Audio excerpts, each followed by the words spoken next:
This is the BlahCade Pinball Podcast. I'm your host, Chris Freebus, a.k.a. Shut Your Trap. Joining me, as always, halfway across the world, it's Jared Morgan. Hi, everyone. How you going? Look, two hands waving. That's how excited I am. Woo! It's a double-hander day. Look at that. I don't know if you ever heard this joke, but as my friend used to say, both hands on the keyboard. Yes. Yeah. Hey, guess what? It's hotter than hell here today. Oh, really? What's the tip there at the moment? You can do the quick conversion for yourself, but it's 95 degrees here. Oh, that's like 34 degrees Celsius at least. Yeah, it's a biscuit burner. 38 degrees. That's hot. Yeah, it's hot. This is our first hot day this year, like this hot. So it's because of the way the world works. In contrast, it's sort of autumnal weather now here, and it's grey, overcast, and rainy. Here in studio in Brisbane, BlahCade Studio Brisbane. Oh, Studio Brisbane. Wait. We have BlahCade Studios. Oh, wow! Look at that. Look at our studios here. Woo! Look, we got mics. We have a room or an area. It's a studio. All right. You'll see podcaster setups, and it's like how they just have that solitary planter and that thing on the wall. And it's all just and like all the key lighting. And it's all just set up all moody. Yeah, and I always just kind of go, "Wow, that'd be nice." But I actually use my room. Yeah, I mean, I'm fortunate enough that I've got this space here, which is also my office, my work office. Yes, where I do my work from home. But I probably will be doing some redecorating because you might have long-time viewers might have noticed that I had the drum kit in the background there, where the monitor that's sort of weirdly positioned on the wall was. That was for playing a drum simulation game called DTX Mania, and I haven't touched it for months, and I'm kidding myself if I'm going to be playing it regularly again. So I think it's time to get rid of that and maybe turn that into a VR nook or something like that. A VR nook. There you go. VR nook. Something like that. Yeah.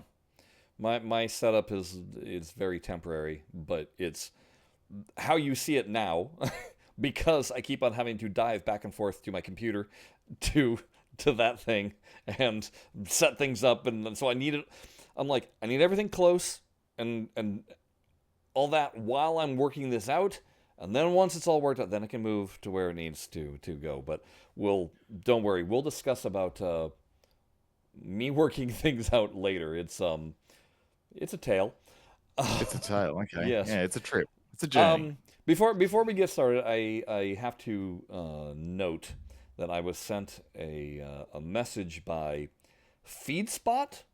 No idea who FeedSpot is. But anyway, they said that congratulations, we were selected as one of the top 20 pinball podcasts, Jared. And they have us at number 6. And when I was going through I have no idea what the criteria is for where podcasts were placed.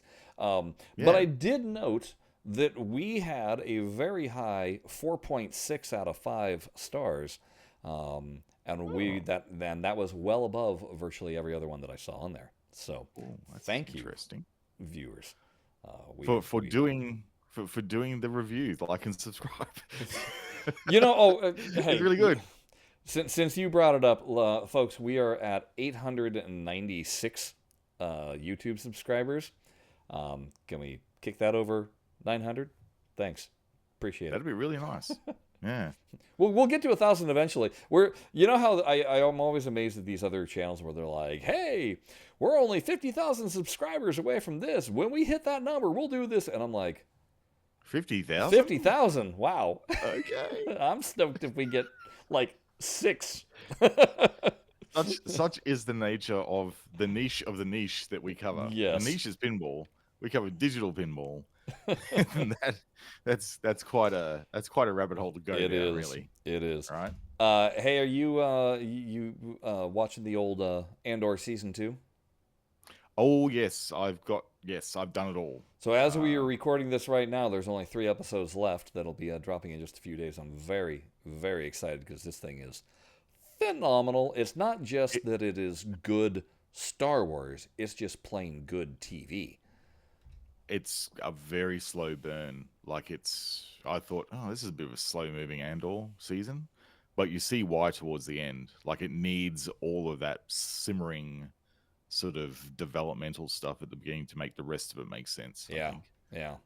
Yeah, It's I actually thought that where I got up to was kind of the end. It felt very endish, but if yeah, there's we've 3 got more coming, that's very yes, exciting. it is, and from what I understand, these 3 you literally should be able to turn them off, and then put on Rogue One, and it'll just flow right in. That's where I saw that character that I'm not going to reveal here. That's where that originated from. Yes. Right. I Yes. see. So that's what I'm excited to do, Excellent. because I was not. I know people that were losing their minds over Rogue One, and I was like, well, it was kind of a boring beginning. The first half, I didn't care about any of the characters, and then the second half was a really cool battle. That was the extent of it. Yeah. Well, now I actually am invested in these characters, and or certain characters, Andor specifically, and so now I'm like, oh, this is going to change the entire tenor of that movie for me, and I'm That's a excited really to good see point. how it does that. I may have to do the same thing. And I wonder then if it might be time to, I don't know, go back in and play the pinball again. Because they got a Rogue One pinball. There is You know, Rogue One pinball. You're right. yeah. So go do all of Andor. But here's your mission, folks. If you haven't done it already, go and watch all of the Andor seasons, including these last 3 that'll be dropping any time now. Then go and watch Rogue One. Then go and play the pinball and Zen Pinball, and you've got the full multimedia experience. Then, There you right? go. Yeah, Like, you know. exactly. All right, there's a plan. Challenge accepted. Although that would mean I'd have to fire up flat screen pinball again, and I do not want. Jared's like, I'm out. Not doing the Yeah, flat ball. sorry. Nope. It's funny because Zen just had another pinball bites, and first off, not a surprise to the show because it was also spoiled by ad games. Tomb Raider pinball coming out in June. Yeah. But the very interesting Multi-channel thing, release. every single platform, it's getting it the same day, including Pinball VR. Which is rad. Yeah. Because, boy, they look awesome. Like, Well, talk about capturing a theme. Amazing. here's the other thing about that. What do we always hear from people is, oh, how many times am I going to have to buy this, right? Because, and I get it, when a new pinball arrives, you're like, well, I want to play it, I want to talk about it, but this may not be the platform of choice that I want to play it on. Well, Yeah, correct. now you're literally going to be able to play it on the platform of your choice. You're not going to have to throw your dollars around to every single, because it released here first, and then a month later it released over here. No, it's pick your poison right off the bat, go. So I Yeah. think that's pretty groovy. I can't imagine the amount of ducks that needed to be sorted out into a row and cats to be herded to get every platform to line up date for a release for something like this. Yeah. It must be. I can't even fathom it. Like how difficult it must be to work around all the different console ecosystem release things and everything. So the fact they're doing this so everyone can get in on the action on the date is it's amazing. Yeah. And hat tip to the studio for that, because that is no joke, not easy, I'm sure. Like, And I hope this isn't just a one-off. I hope me too. this starts to become the trend. Yep. And that they can do it this way, because that'd be phenomenal. I mean, they're going to. I mean, obviously, because Zen's smart, they're going to be getting a whole lot of data. Yeah. Date, and I think the data they're going to be getting from doing this release is going to be really interesting, because on the day of release, they will clearly see which platform Rain's appearing. Yep. I think there's going to be a clear trend. Obviously, Steam is probably going to be the largest one, but I don't know, because as far as I know, consoles have more. Is that right? I don't know which console, but I could have sworn that the numbers for console were actually more.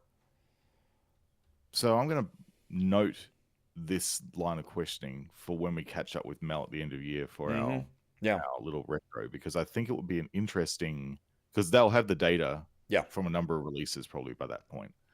And this is just the sort of thing that Mel likes to talk about with us broadly, Yes. without going to specific numbers, like what's first, second, third, you know. Yeah. I think it'll be really interesting to hear what he's got to say about that, because I mean, because it's even coming to the mobile. It's even coming to Zen Pinball World. You literally, it's everything. So it's just the first time that we've gotten this opportunity. That's a really interesting point, Chris, because, you know, on mobile, you can just go and play it. Yeah. You don't have to necessarily buy it. No. You can go and do it. Just have a go and add supported play. So, in a way, mobile is now the come test it out. It's free. Give it a go. Like, and then understand that on each of the platforms that you get it on is going to have a different graphical fidelity. But you know, like mobile probably is the baseline. So if you like it on mobile, you're probably going to love it on the platform that you're playing it on the regular, because it's going to have better graphics and everything like that. So, I mean, that's a very interesting. That again is another very interesting bit of like marketing. So I've already had a taste of Lara Croft, not the Manor one, but the Adventures one, and it seemed to be following story points from the original games. So we're getting the model of Lara from the modern games, but the storylines, the things she does, PS1, PS2, exactly. And I don't know if Zen went here, and I really hope that they did. Oh, because the music is from those games too. But right. Yeah. Okay. You'll when you hear that music, you know that music. But I really hope they allow us to turn her into Pixel Lara. Oh, triangular Lara. Let's go Tomb Raider 2 Lara, not Tomb Raider 1 Lara, but let's go Tomb Raider 2, because, and I say that because even in the modern game, that's one of the skins. You can throw her in that skin. All right. She doesn't talk when or like her mouth doesn't move when she's in that version and stuff. But it's just, there's something fun about seeing that, you know, and being able to play in that manner. So I don't know. We'll see. We'll see what happens. Yeah, the other thing that dropped with the Pinball Bites this week, coming week, is we're getting 9 tables, Williams tables, to Pinball FX VR. The first 3 Williams volumes are coming in. And there's some heavy hitters in those packs. Like, wow. There's some that I'm really looking forward to seeing. I've been hanging around a lot in Pinball FX Discord, and I can tell you without any reservation that everyone's pretty happy with the announcement they did in Pinball Bites. Okay, good, because a friend of mine was going, I really wish they had announced some of the originals, and I went, no, they're being smart about this, because what is the draw? It's these Williams things, and if you want to get people playing on VR, give them the goods. Give them these machines that they can have in real life and do exactly what you did in your video with putting them in mixed reality next to real machines, or what, make it look like it's in your room. Yeah. Like, you know, now it's not $50,000 worth; it's more than that. 9 tables coming, it's more like $100,000 worth. Well, especially when you throw in Medieval. That's, you know, well, I don't know how the price has changed since Chicago Coin made their remake, but you know that thing was going for 15, 18 grand. Oh, look, I'm talking about Aussie dollars down here, and it's still like 12, 13 for the original. Okay. And you know, if you're looking at a Chicago Coin version, because people were crazy enough to import them down here to Australia, like they're that price. Like, you know, still they're, you know, they command those dollars. Yeah. So still. I have a sneaky suspicion in terms of what is coming to our VR experience first. It's going to mimic what came to the At Games cabinets, I feel. Okay. The titles that are available on the At Games cabinet, I think, are going to be the same titles that are available in VR. They just happen to be doing them in different order. So we're getting these Williams tables in. But if you're, oh, hello. Let me just turn that off. Hello. Hello. Take two. My name is Shut Your Trap. Oh, the if I had to guess, okay. So hey Jared, it's our favorite thing to do, speculation. Well, yeah. If Sign me okay, up. so we've got Very these speculative. 9 Williams, and I love that they're up in 9 all at once. Just bam. I'm guessing $15 a pack. I'm guessing Because we're talking packs here, right? 3 So, packs, and none of these and none of them are are licensed. licensed ones. There's no licensed ones like And I we say that have because on in. ad games they were all $5 a piece. Oh yeah, right. I think. Look, I'm pretty sure people would be pretty happy if they're $15 a Yeah, pack. I think some people have been speculating on Discord that they might even be 20. that would be the Might. other guess is 20. Yeah, And I think honestly, look, I'm happy to be surprised, but I think they're on point. I yeah. think we're looking probably at 20 Okay. for VR, just because of the amount of extra work that has to Mm-hmm. go in to them. And I think it's a fair cop. Like, if you break it down, we'll do, how much does a cup of coffee sell? Which is our favorite thing to do here on BlahCade when we're looking at pricing. And a same argument has been made on the forums. It's like, okay, so you know, let's call it at least $7 a table, right? That's 7 plays. That's I can't even buy a beer for that in a pub. Yeah. So yeah, take my beer money. I'll just not have a drink. That'll be fine. So after this, what is coming next? Well, that leaves pretty much originals um, for the most part, because not all the Williams volumes have come to at games yet either. Right. So, of the originals that are on the ad games, I honestly think that we're not going to see the DreamWorks or Nickelodeon anytime soon. I'm thinking it's going to be Godzilla pack next.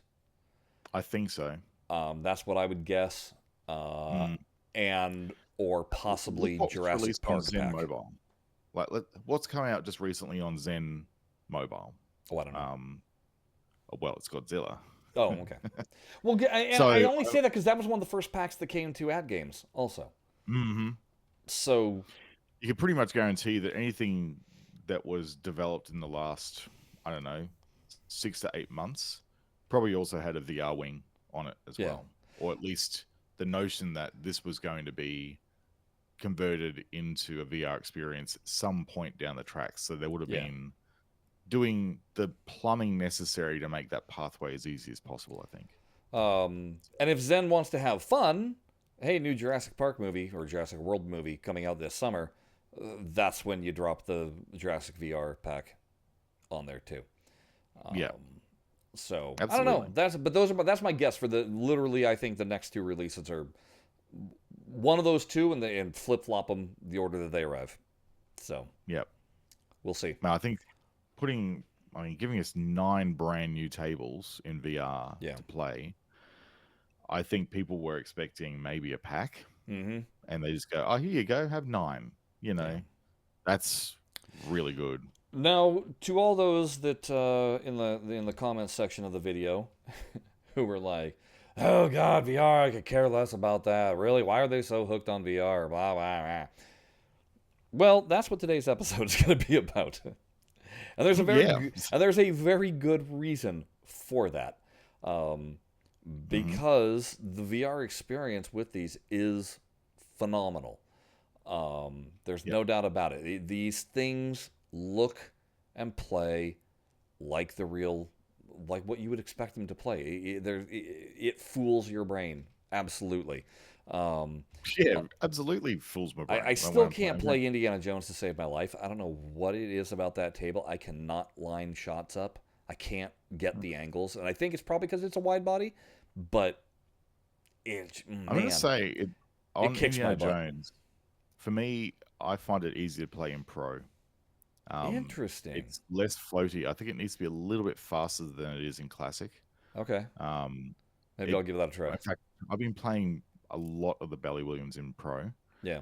Um, and yeah, you don't get the benefit of extra balls, except strangely enough, I did get extra balls on Twilight Zone and Pro, Okay. I believe, but they were earned extra balls. They weren't like extra balls from replays. Replay value, yeah, sure. So these were like bona fide extra ball earnings. Yeah. But yeah, that's interesting.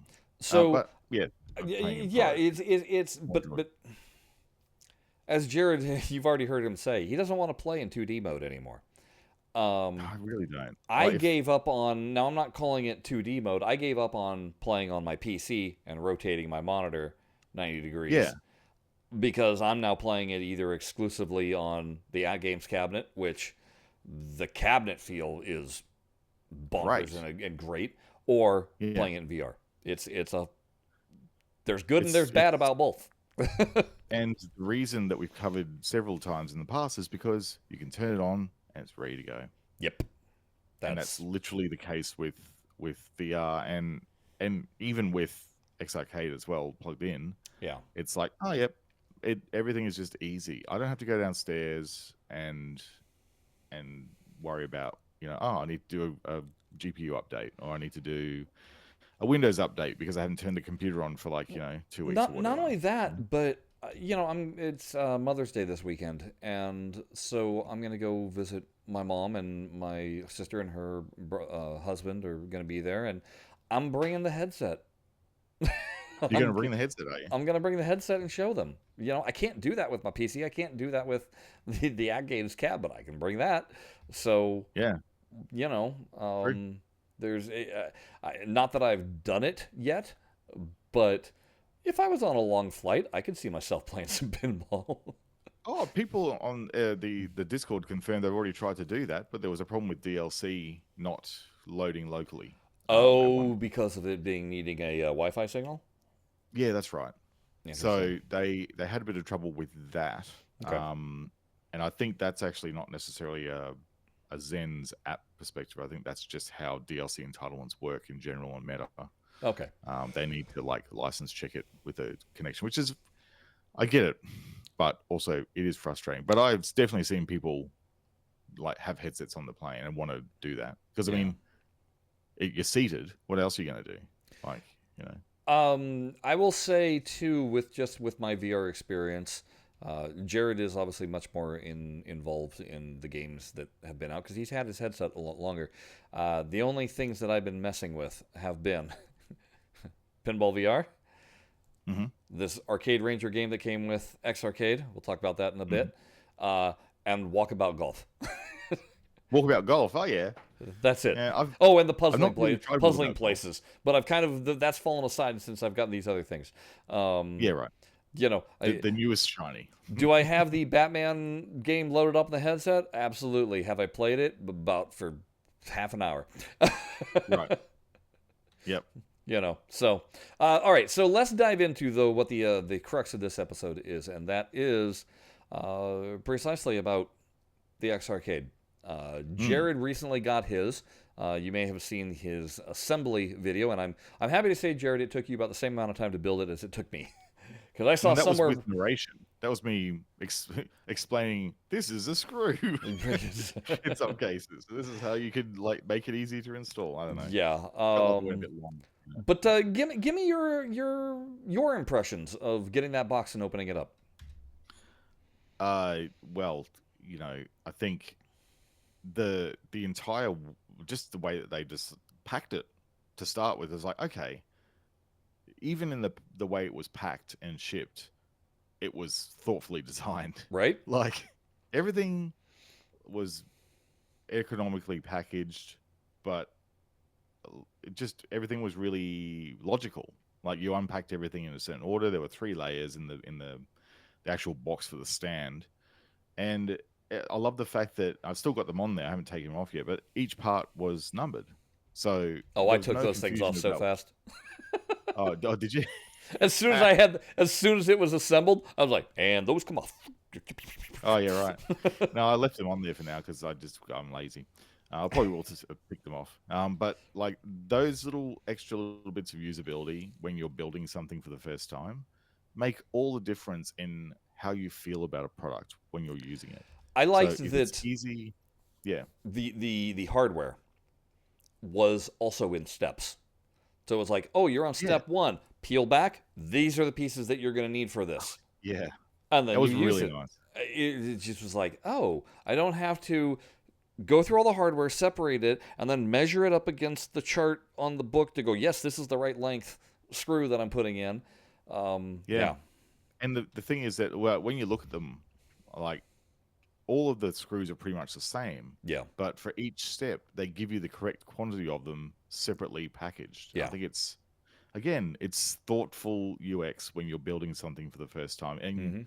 you know, when you're writing instructions like this, ask me because I'm a technical writer. You have to cater for the lowest common denominator. Like people who have this might be the first thing they've ever built. So, you've got to really think carefully about how you design the experience that they're going to have to do for the first time when all they want to do is play the thing, but then they have to build the thing first. Yeah. And it was really good. Like I was really impressed with pretty much everything about it. It was really easy to build for me, and do you just feel the quality of it? Like Yeah, it's it's got a heavy, 20 nice feel kilograms. on the it's got a nice texture to it and a nice heft Yeah, it's got a nice to it. powder coating on it. Like Yeah. everything feels premium on it. It just really feels nice. The ability to slide it up and down to different heights. Did you lock yours in place or did you leave it loose? You mean tightening the little things on the side? Yes. Yeah, I left those loose. Okay. So that is right off the bat.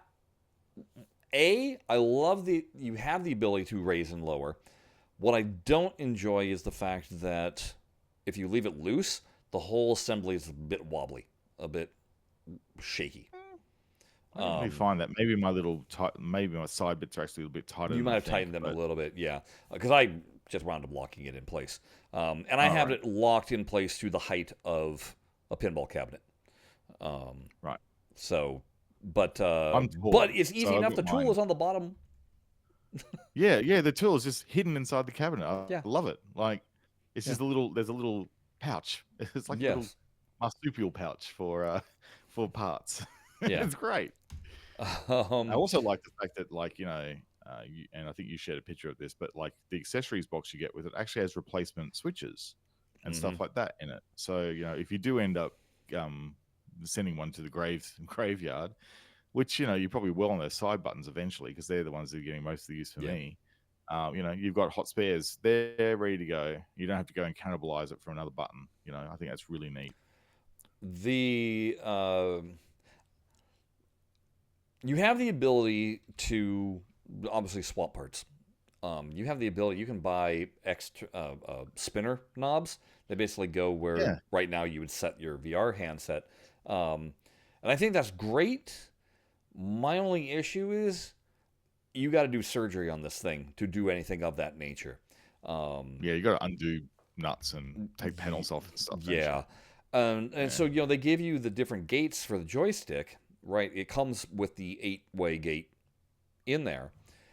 Um, but as I've been trying to play some main games on here, they need the 4-way gate.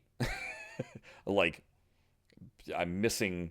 You're just playing Pac-Man, and it's like, no, I pushed you. Oh, I was on a diagonal. You know, Yeah. but there's no easy way of just quickly going up. Gates in, good, let's go. For that game. So that's kind of one of those little niggling things, but it's only because I've been testing 130 plus MAME ROMs.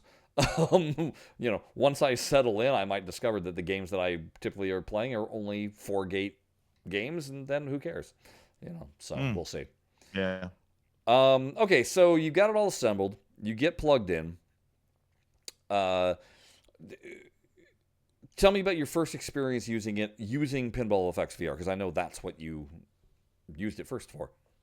Yeah, correct. So I just plugged the receiver dongle into the USB slot on the Quest 3. I plugged the battery pass through into the dongle and start up the app, and instantly you get this onboarding in the app where it has like a X Arcade mode, and it explains briefly how to actually do it and where it doesn't work and where it does, which I think is a really nice little touch.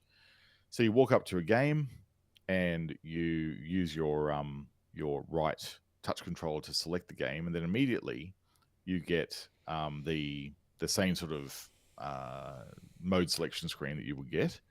And then from there, after you've selected a mode, you then get the X Arcade option where it says you can go X Arcade mode or you can play with your touch controllers. That whole handoff process where you select X Arcade, you then dock your controllers. And I found out for me, originally I was really driving the controllers down into the sockets. You don't need to. No, it's just a You just resting. Yeah. rest them in there. Yeah. And they don't wiggle or anything like that. And even if they did, it doesn't seem to concern the game too much at all. So I actually permanently just keep one docked, and the other one I just have when I'm using it and navigating around. And so I just put one controller in, press the two flipper buttons, and you're in. And it's just lined up perfect.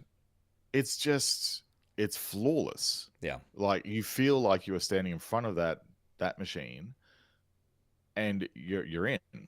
Yeah. Now, my first run experience, I want to tell you what that's like. Yes. And you can probably share yours as well because you've had it longer. I know you've been sitting on it.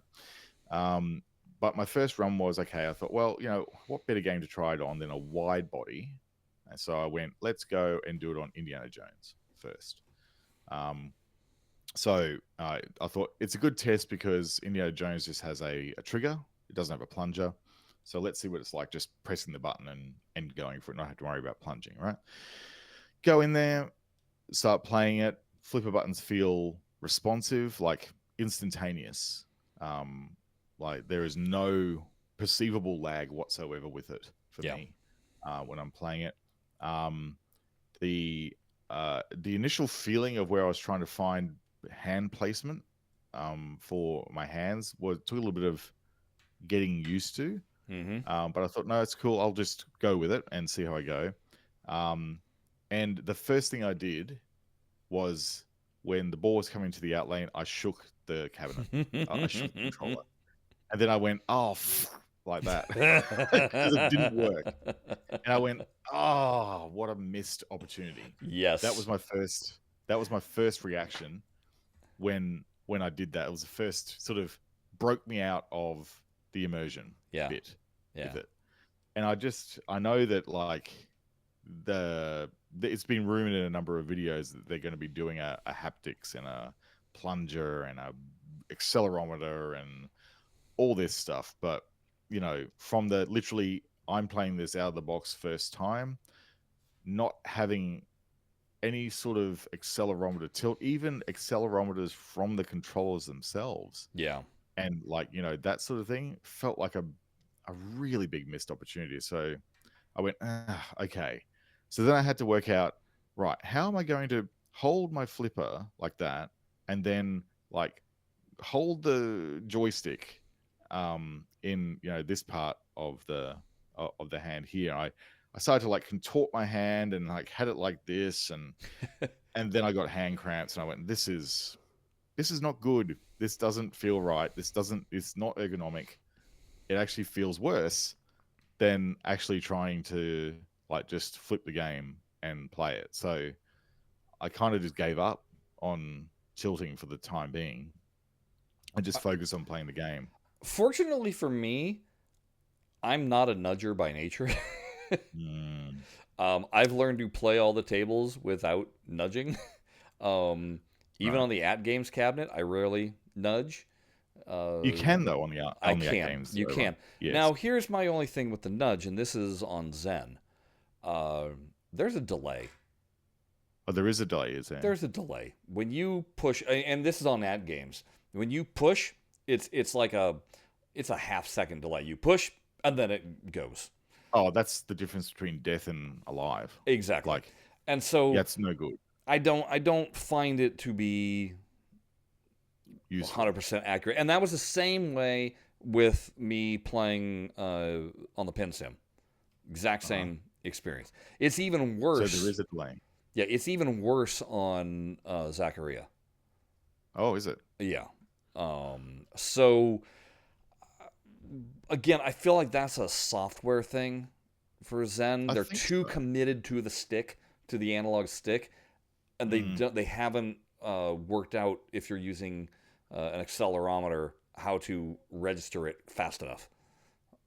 I know the other point about accelerometer-based tilting is, and it's a common thing that comes up on Pinball Effects Discord as well, is that it's really hit and miss. Yes. Like, no one, like some users are reporting that, you know, when they lift the touch control up to scratch their nose, that's when it tilts. Like, how is the X, Y, and Z axis programmed that when you scratch your nose it tilts? Yeah. Like, so I think there's some calibration or some adjustment required for that to work. And the thing is that, like, it's even unintuitive, like from the perspective of tilting when you're in a game and you don't have anything to lean on and you're just using touch controllers, right? Yeah. Like that, like, I think what would need to happen is you need to hold the touch controls at a certain angle so that the accelerometer would be able to sense like the XYZ planes, or do some sort of computation that tells it, oh, when you're holding it, like say you've got your arms holding it down just by the side of your body, and then you want to like do that little left right flick. Like, how is it going to work out the alignment of the sensor versus the alignment of the touch controller? Yeah, I'm sure there's a way, but those are the sort of things they're probably trying to battle with at the moment with this element of the game. So I So know don't for think there's any me real... with the hand placement issue on this, your left hand, not really an issue. There's not a lot of room for your palm because your palm is literally joystick and your thumb is like, it's right there. So it's not like you can put your full palm onto it. The bigger issue is with your right hand, because your right hand, your palm wants to go directly underneath, and I'm going to zoom into Jared's feed there. If you look on the right-hand side, there's those two red buttons on the far right. That bottom right button, that is your launch button, and that is right where the palm of your hand wants to sit. And so, it definitely is. And so because of that, my right hand, I wind up kind of like lifting it and playing like that. Now, I've also watched videos on how to be a better pinball player, and they all say the same thing. What are you doing leaning on the the lock bar? Your hand should be loose on the side, and you should be slapping. You shouldn't be pushing with your fingers. You should be slapping. And I'm like, okay, fine. Oh, yeah. You know, be that way, but that's not how I play. It's not what's comfortable for me. I don't do that much. I mean, know. There's elements. The thing, okay, so I have worked out that there is a position that I almost think X-Arcade wants you to hold your hands in when you're playing this. And it might just be because of the shape of my hands, and it might be because I've just got quite large hands, so I can do this. But there is I might just get up. Yeah, get up and show. Get up and show. I don't know how well this is going to translate in the video, but I'm going to do it on like not that side, this side of the controller, because I think it's more visible. Right? Yes. So what I'm going to show you is that rather than going down like this on the side, you actually grip like that. Oh. And you actually use your index fingers. Okay. So I'm going to go and demonstrate that. You'll probably be able to hear a little bit of me, but I'll try and extend this over there so you can hear it. Sure. So on this side, hang on. Yeah, it's figuring out what it wants to focus on. Follow the hand, camera. It may not do it. That's weird. Okay. This won't work then. This won't work. Now I'm probably going to have to just turn my camera off and on again. Hang on. That might actually be the solution. Let me try that. Oh, man. Now it's really jacked up, isn't it? Hold your hand in front of the camera again. There you go. And remove. Nope, it's just jacked up. Jared's now blurry vision. Now I'm soft focus, Jared. All right. That'll teach me. The good news is Jared looks younger than ever now. Look at me. Yeah. I'm also in a witness protection program right now. But I'll try and fix this in the background. But okay. So while Jared is trying to fix that, that is, I'm just gonna say that is the issue that you kind of have to work out. However, you'll figure out pretty quickly what to do to get it comfortable for yourself. Yeah. Jared, did you experience this thing though? My first 4 games, I had the best 4 games on each of the titles that I'd had to date with playing in VR. It was instantaneously, my scores were better. Yep. I think the first couple of ones for me were a little bit rough because I was still thinking in that tilting mindset. Mm-hmm. But once I got my mind over that hurdle, I go, no, I'm just going to flip. Yeah. That's when things started to get really interesting because what the XRcade allows you to do is natural flipper control techniques that you just do naturally on. I suddenly can do live catches. Or live catches work? Or closer to. So like Adam's Family, when it ejects out of the scoop, if you got your flipper up, it doesn't catch, it bounces out. And if you do a dead pass, it bounces really hard. And so it's kind of dangerous. And so you need to get doing that live catch. And it's just doing that little with the flipper that just you cannot do with a trigger. You're never going to be able to do with the trigger. So the folks at the moment who are rightfully complaining about the trigger travel in pinball effects, I definitely agree with what's being said on there. And while if you played enough with touch controllers, you can adjust. I did, and I started getting good leaderboard scores when I was using the triggers. Some people really have a hard time with it, and the trigger action is different on the touch controllers in Pinball Effects VR. They need to put them like more towards 50% rather than 80%, which is the current throw rate of the trigger. That aside, however, on those side buttons, they're just like they're not a micro switch. They're like not an optical switch either. They're some sort of hybrid sort of thing. A little bit like a keyboard switch, I think. Yeah. But they're very, very short throw.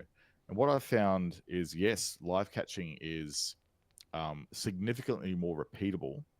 But the other thing that's really interesting is that even without touching the left joystick to try and do tilting at all, I can still do that left-right action that you would normally do on a pinball machine to like juggle the ball if it's coming through the out lane. And that translates into the game.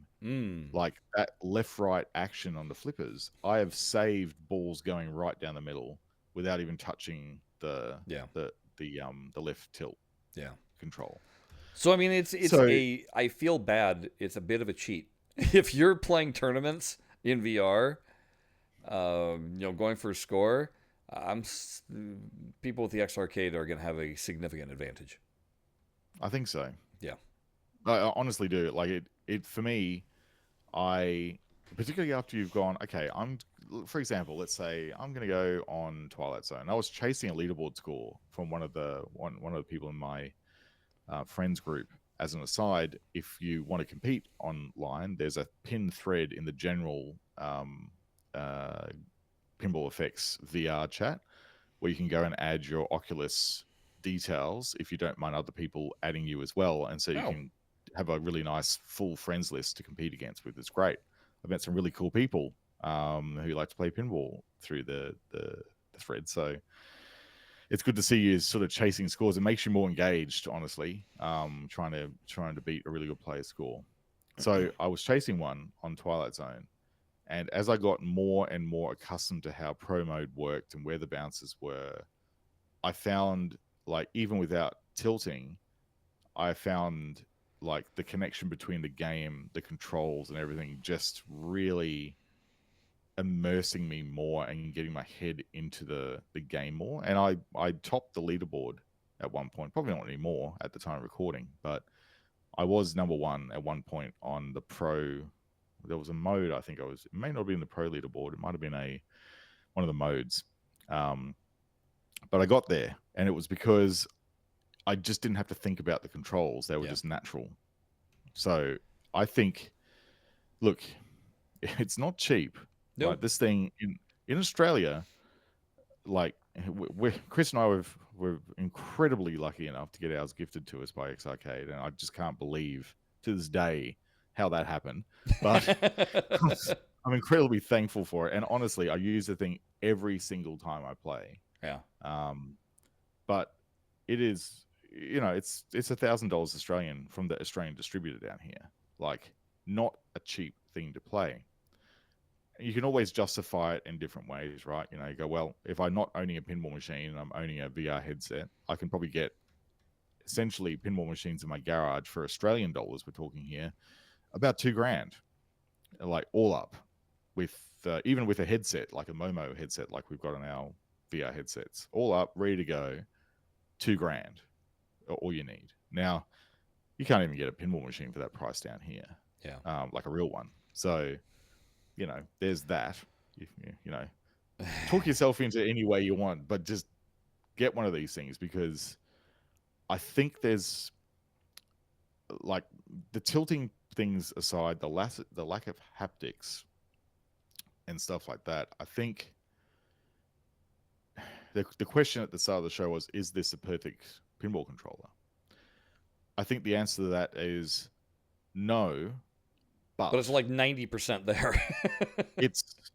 And this is that 10% is the point of frustration for me. Yeah. There's another thing that is the biggest detractor for me, and that is the button-based plunging. I'm getting used to it, but on things like Battlestar Galactica, there is, like, on the skill shot scale where you're actually plunging with your analog stick and you're using that scale to plunge right to the top and then just a notch back. That's you're just using luck with that you're most winging of the time now. Yeah.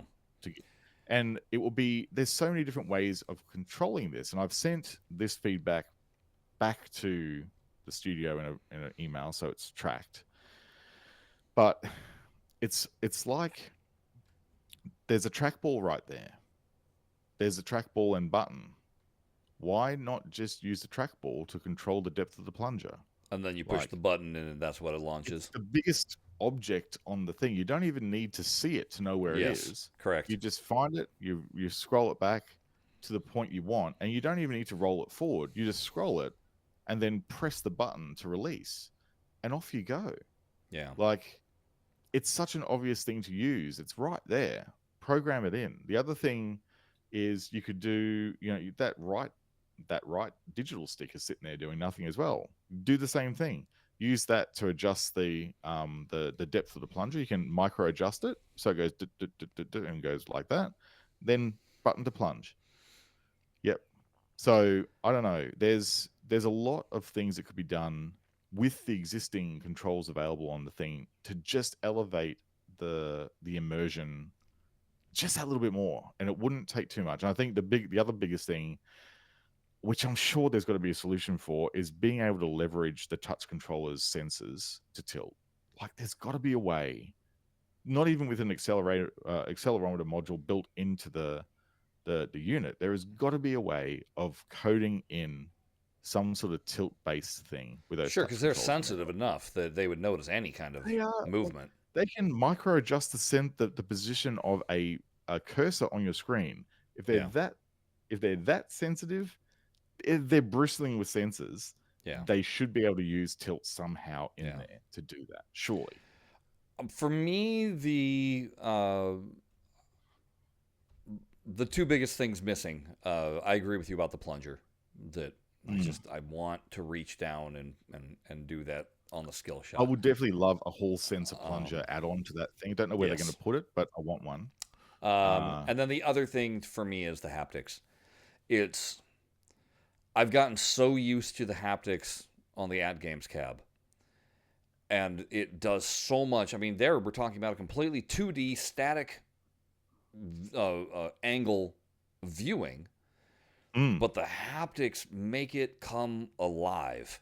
And then I throw it on the headset, and I'm standing here with these amazing flippers under my fingers, and everything is looking great, and I'm just not feeling ball roll. I'm not feeling flipper, solenoids firing. I'm not feeling any of that. Now, the interesting thing, I think, is there's a lot of room inside that, there's empty space inside that controller. particularly up the back. Like it's Yes. just a massive void of Yeah. space where the touch control is So docked. I hope that you're right that there's going to be some kind of an add-on kit because I think there is the space in there. It's just a matter of them wiring it, and then it's going to be a matter of Zen programming it. Yeah. Because currently Zen is not programming for that. Um, I mean, even just using the touch controllers themselves, there's not any haptics going on. Yeah, I mean that's another massive critique of the You know, game we've currently at got the moment. haptics if you were playing using a PS4 controller or a 360 controller or Xbox Yeah. controller, but you don't have it on this. If you're playing the Switch, it's almost too much vibration, but you've got it there. So it's kind of a miss that Zen didn't put that in. But I Mm. specifically want the same kind of haptics that they're putting in for ad games. So on that, so what sort of haptic stuff does the At Games cabinet have in it? Does it have like So it solenoids and does have stuff? two like solenoids. Right. And then it also has basically the what do we call exciter speakers Oh all over yeah, the right. place. The Yeah, ones that make the cabinet vibrate. yeah. And Yeah. so I think that you Okay. could put exciter speakers inside of this relatively easily, um, Yeah. and just to give that sense of where things are. Yeah, you don't need to put the solenoids in, um, No. and just In fact, the thing is that that's plastic. Your At Games cabinet is wood. So they probably have to be quite careful about what they put inside because the yeah, whole thing will probably just buzz if yeah, they're not careful about what they put inside. So, I think vibrator motors might be a better choice. I know that's not the standard. Like actually put like different vibrator motors in like the controllers have yeah, because that actually works pretty well. I mean, they're mechanical. There's an element of, wear and stuff in there, but I think honestly it feels like the way they would go about it. I mean, hopefully we'll see because they'll do it because I think it'd be amazing if they did. yeah, But yeah, look, really for me, it's the haptics and the tilting that's like just the 10%. I'm not saying that you shouldn't go and buy one because I actually think it's the only way I want to play pinball effects now. And I don't know if they're going to have like any fix to the USB control, not USB, the like separate controls or mappable controls yeah. that people are absolutely requesting, like literally every day. So the Mm-hmm. studio knows about it for sure. Mm-hmm. It's just I don't know what they're going to do about it. So Yeah. It'll be interesting to see what goes down with it. Again, I do think that mappable controls is the easiest thing in the world and it'll make people happy. yeah, it's such a quick win. It is Like, such a quick win. I don't know and why there's people they had a message on the forum. I think it was Bolty responded because everyone was talking about the yeah, whole controllers and not being able to use an external controller. And the response, what I think was an official response from the studio was, "Oh, look, the the combination of technology we're using in pinball effects means that we don't have a way of accepting Bluetooth input." It wasn't that you can't, because you can actually pair a Bluetooth controller to the headset using Meta's OS hardware. mm-hmm. Like it lets you do that separate to any game as an accessibility feature.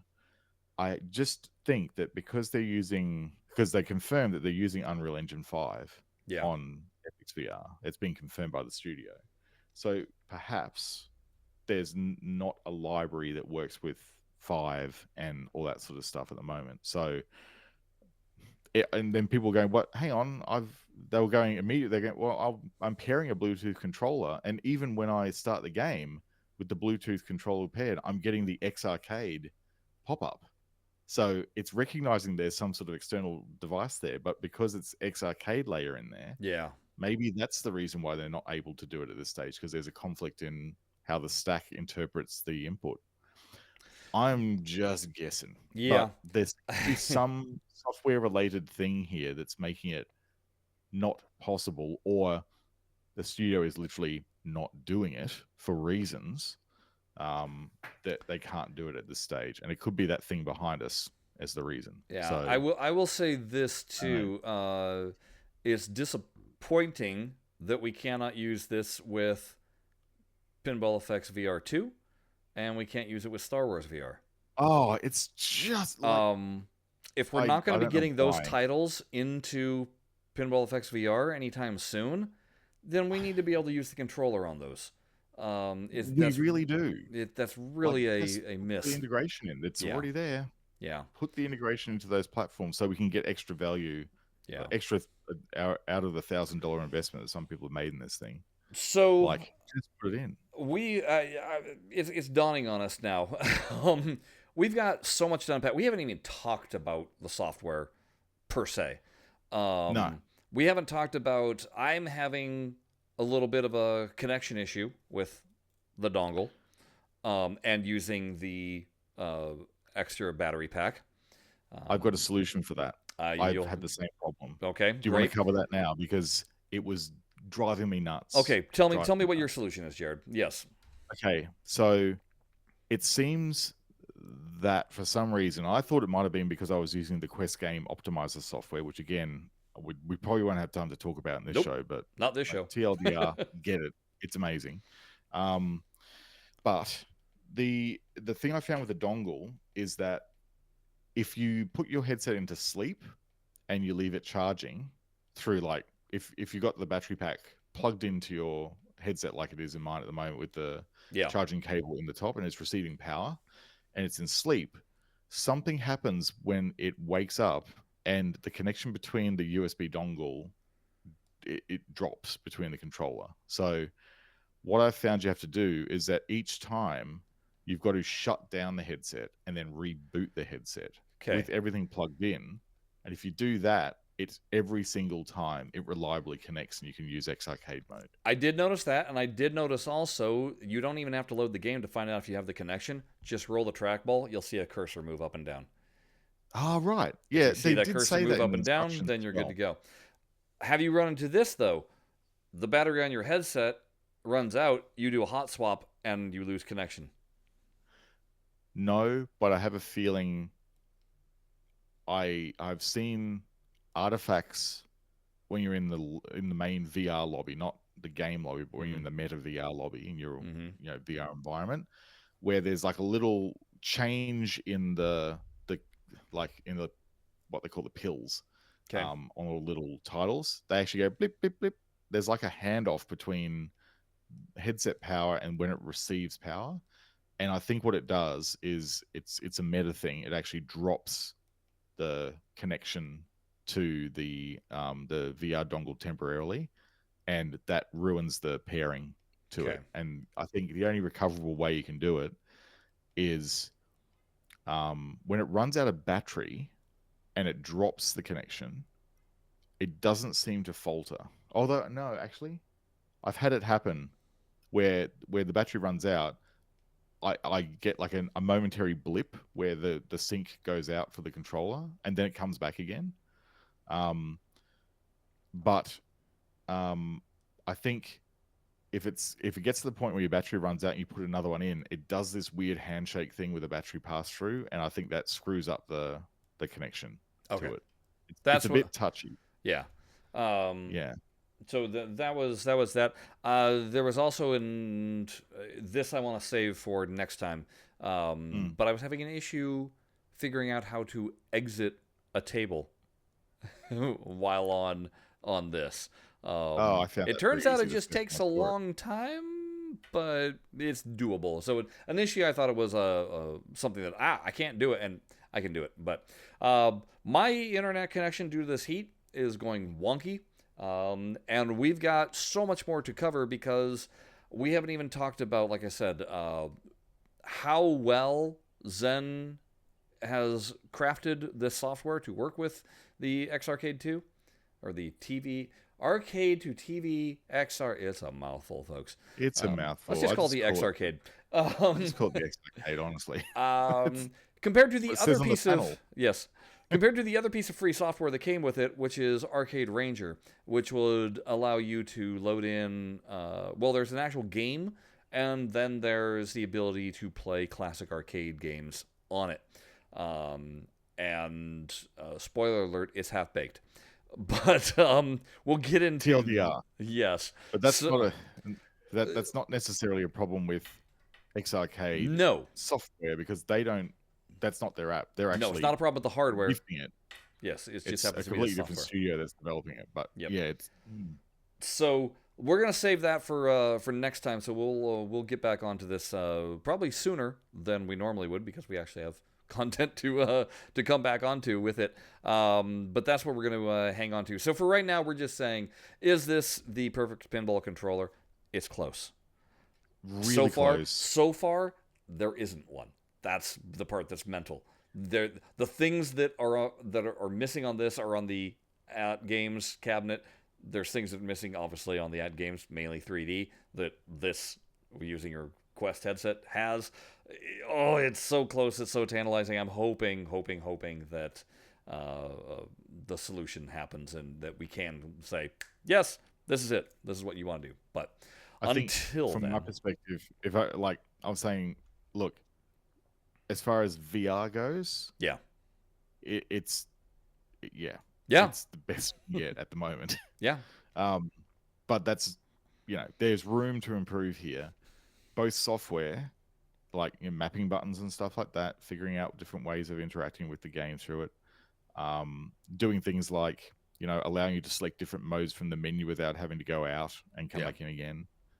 There's little things like that would make a massive difference to making this 95% of the way there, but it's not like it's 50%. no. Like if you bought one of these things now, and this is not me speaking from any sort of rubbish influencer perspective, the same sort of opinions I've seen these from people who have spent the hard-earned cash and bought these themselves. They go, it's incredible, like it's great. It's Well, just, like I said, it will be great if immediate difference in my scores. Immediate. Yep. And I agree. Even without tilting, I've actually worked out a super hacky way of making tilting work, and it costs you the strap off one of your VR controllers. I think I know what you did. Yeah, you know what I mean? Like all I did was I just got the loop and I just put it on my thumb, put my thumb over the control stick, zipped it up, and I've got tilt. And it's like, doesn't even cost you anything. And it works. I can tilt and it costs you nothing. So, I mean, that's how you fix tilt. You just do that. Super dodgy, but you do it. All right, so that's it. That's our show for this time. Hopefully you enjoyed it. Hey, let's if we can get us over that 900 number, we'll give you part 2. We'll do it anyhow. I know it. Who are we kidding? All right, folks. Until then, bye-bye. See ya. Stuff and things, etc. Oh yeah, stuff and things.